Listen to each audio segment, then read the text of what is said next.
朋友们，最近 Cnbc 北京分社的社长发布了一个视频节目，标题是中国电动车和特斯拉相比如何。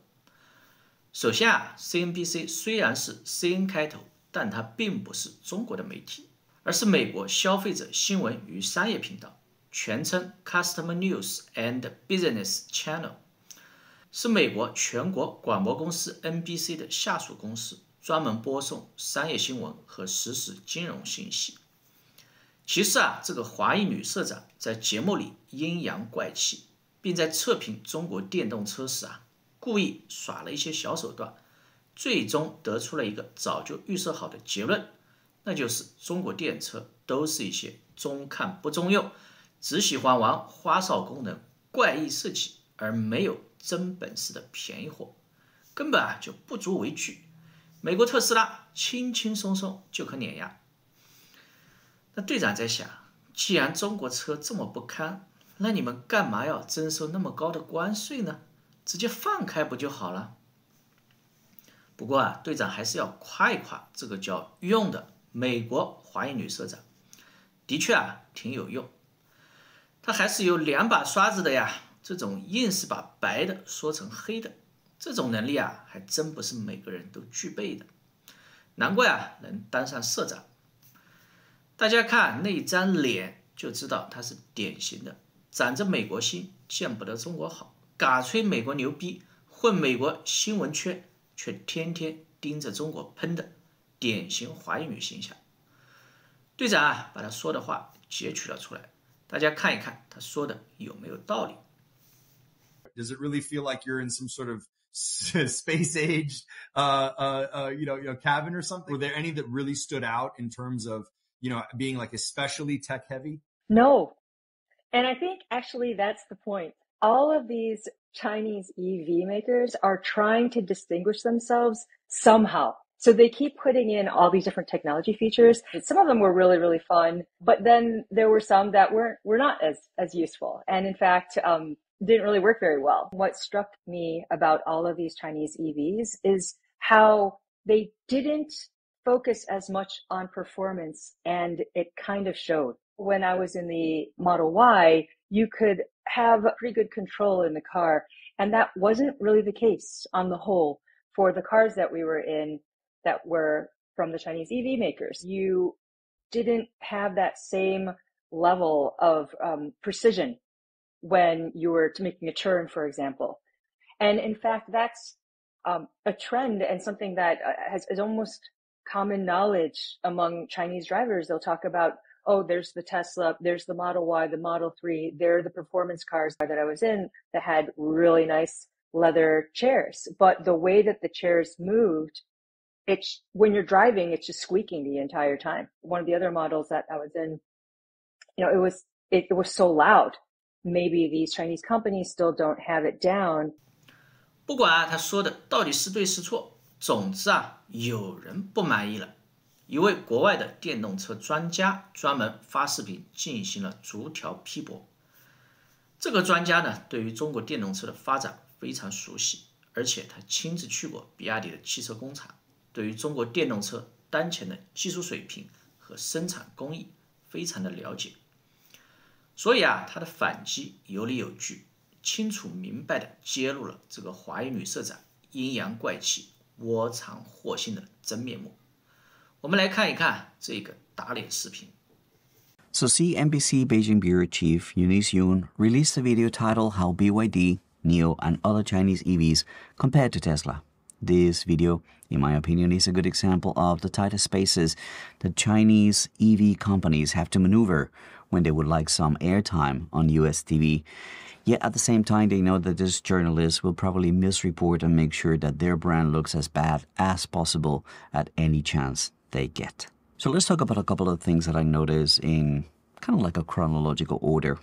At the start of that clip, around the 10th minute, and also at the 10th minute, she asked Xiaopeng to park the car illegally in a place where there are no lines on the ground. As I said, because this is a chronological video, we'll talk about that later because they talk about it on the 10th minute, but also at the beginning is their introduction to their video. Now, before the first minute of the video is over, they start repeating this U.S. Commerce Department's claim of Chinese overproduction. They mention that Chinese NEVs are entering markets worldwide, which is great, but they also ignore the fact that Chinese consumers are buying more NEVs than the rest of the world combined. So where is the indication of overproduction? Is there an oversupply? If there is an oversupply, why are they waiting lists for almost every NEV model in China? Model 3 wait times, 3 to 5 weeks for all versions. Model Y wait times, around 1 to 3 weeks. From April 2024, the information about ET5 from NIO, the wait time is 2 to 3 weeks. And other models from NIO, customers are required to wait about 5 weeks.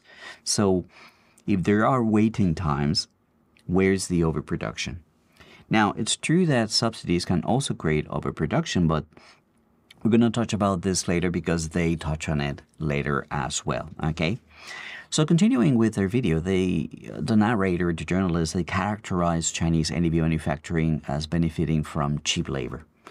I wonder if these people have ever been inside a BYD or a NIO factory. I'll tell you what, I have had the privilege, and while I'm not allowed to film and show you, I can tell you what cheap labor actually means. It means robots and countless robots that the U.S. lacks. According to the latest World Robotics Report from the International Federation of Robotics, a record 553,000 industrial robots were installed last year, which brings the global operational stock to 3.9 million by the end of 2022. The interesting fact is that China alone accounts for more than half of these new installations, which makes it then the world's largest market for robots by far. Now, the journalists also claim that China's EV manufacturers benefit from cheap materials. Now, this is close to home because I think this is a veiled reference to aluminium that is used in most cars' chassis, which the U.S., without proof, alleges that originates from Xinjiang and is produced using forced labor. This is just not true. This is false. The aluminum is simply locally sourced, and that's what makes it cheaper. Regarding government subsidies, the U.S. has implemented both the CHIPS Act and the Inflation Reduction Act, both of which provide support that far exceeds what China has ever offered. And we're going to see why I say that in a moment. A rough estimate of U.S. government spending on NEV subsidies in the last 10 years puts it around $100 billion US. Yet the U.S. hasn't much to show for all that investment. Janet Yellen, admittedly, without being too happy about it, during an interview with Marketplace on May 9th of 2024. There's also a report by Bloomberg who reported that Chinese subsidies have been dialed down after, well, these factories achieving production efficiencies that allow them to not depend on those. And let us not forget one very important fact is that Tesla was the largest recipient of Chinese government subsidies at one point. Now, here's another well-known fact that is ignored conveniently by Mrs. Yun, is that a substantial portion of Chinese subsidies was directed in response to the mandate from Beijing to electrify public transportation in the around 2015. This policy simultaneously stimulated demand and supply for EV charging infrastructure. It helped the country to overcome the primary hurdle to widespread electric vehicle adoption, which is why people were able to just go and buy private electric vehicles. There are chargers around, so you don't have to worry about that. Now, with regards to the comparison that they make, the car selection, in my opinion, is questionable. To compare directly these vehicles is wrong. It's wrong because they vary so much in their price points. This is a concern, particularly at the end of the video when the lady concludes and claims that Chinese cars are inferior to Tesla. When I was in the Model Y, you could have pretty good control in the car, and that wasn't really the case on the whole for the cars that we were in that were from the Chinese EV maker. For example, in one of the cars that I was in, the steering wheel was kind of off compared to where I'd be sitting. There's one car that I was in that had really nice leather chairs, but the way that the chairs moved, when you're driving, it's just squeaking the entire time. For me, look, the problem is that when she talks about the issues that they had with some of the cars, they don't tell us which cars they were. Was it the cheapest car? Was it the oldest car? Was it the highest mileage vehicle? They don't tell us. Now, the criticisms that they give also are rather subjective. For the cars that we were in that were from the Chinese EV makers, you didn't have that same level of precision when you were making a turn, for example. The reviewer kind of struggles to articulate her thoughts and in the end ends up citing, imprecise handling and the squeaky leather seat, which very conveniently, as you know, never shown in the video. I'm just saying. So this raises questions about the overall condition of the cars that she drove. Is it possible that these were just previously abused test drive vehicles, drive it like it's stolen? There's a fact that I want to mention. This is publicly available information. If you type any car license plate, it's going to tell you that in this particular case, the NIO's license plate has a parking violation from 2022, as you can see here, which indicates that this is at least a 2-year-old car. It's not a brand new car. Now, why do I say this? Because if you use the newest cars, you get the best experience. But anyway, let us move on. Around the 3rd minute in the video, the narrator intentionally uses the word cheaply to describe BYD's car manufacturing, and you know how I am about language. Well, often we associate cheap with low quality. It is true that cheap can also imply affordability. And the fact is that BYD's competitive car production is facilitated by its vertical integration strategy. That's what enables them cost management and potential lower prices to customers. Now, the narrator overlooks the fact that BYD was actually compelled to produce many car parts in-house due to early supply chain restrictions that were imposed by their competitors. They just wouldn't sell them the parts. So, okay, you don't sell me, I'll make them at home. Through their development, they have been forced to start designing and engineering and making parts for their cars when competitors decided not to sell to them. They now make suspensions, gearboxes, motors, braking systems, and so many other parts for their cars. It's very similar to Huawei's resilience in overcoming unfair sanctions on their chips. You don't sell me, okay, I'll figure it out, I'll make my own. This is why BYD ended up innovating and patenting thousands and thousands of self-produced components.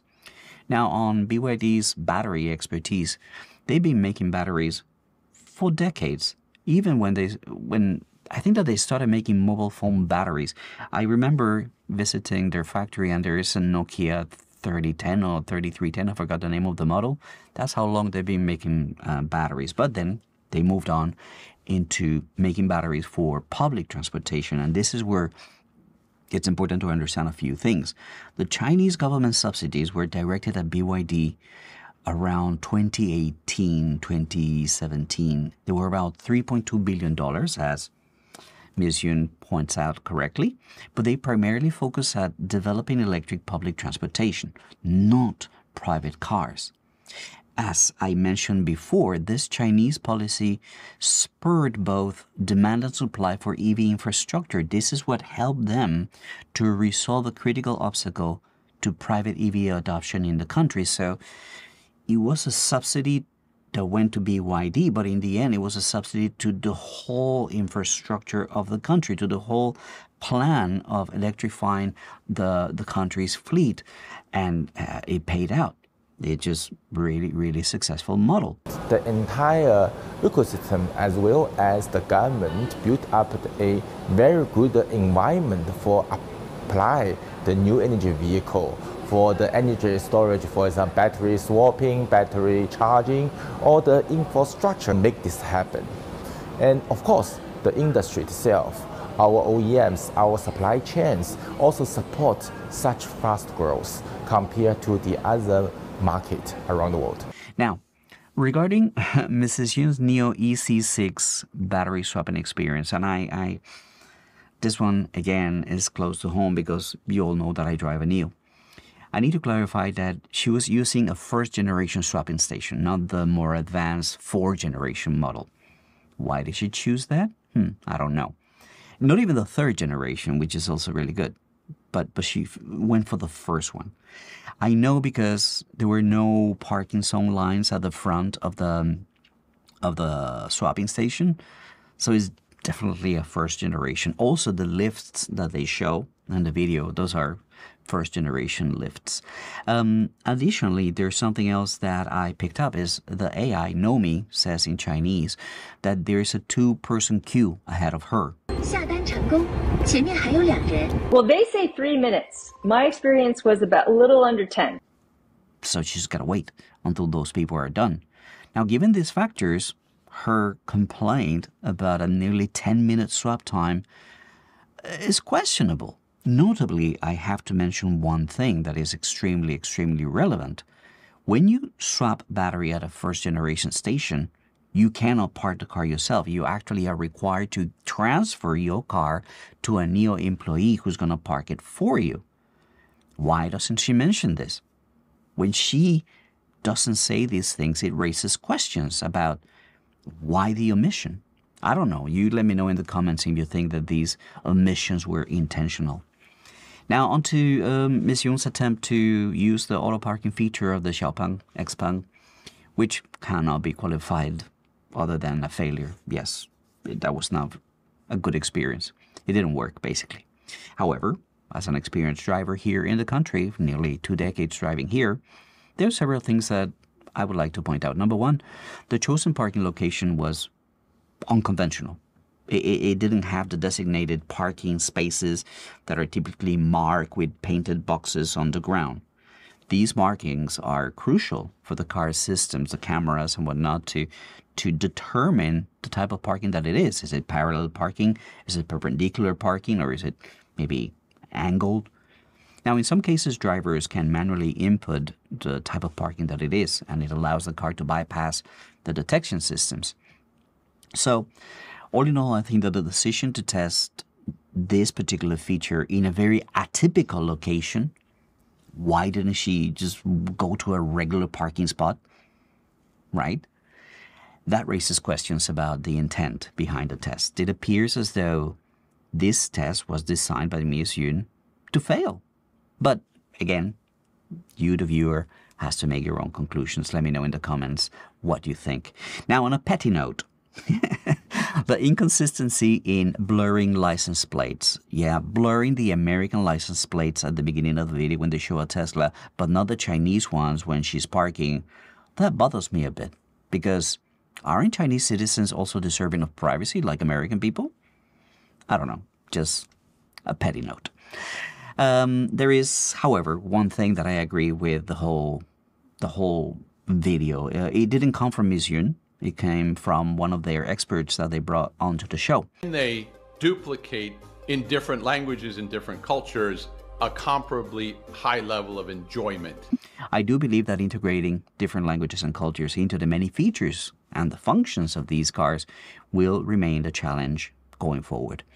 At this point, on 2024, August, my Nomi assistant cannot talk to me in English. I cannot talk to her in English. She cannot talk to me in English. Also, the app in my iPhone or my Apple Watch, I can actually control my car from my Apple Watch, but still in Chinese. I don't understand. These cars are already sold in Europe, so why aren't these options available to Chinese consumers, many of whom are, well, not many, but at least a few are foreigners? In fact, I would say that they could benefit from feedback from us if there are glitches or mistranslations or whatever. So again, I don't understand it. So this video, if I were to call it a hit piece, ends with Ms. Yun stating that ultimately consumers will decide which automaker is ahead in this competitive race. The day it's going to be the consumers who decide who's really going to be ahead. This is grossly disingenuous and extremely misleading because we all know that the US government's 100% tariff on Chinese EVs is significantly influencing the market even before the consumer has a chance to make a choice. So there you go, friends. Thank you so much for watching this video. See you next time.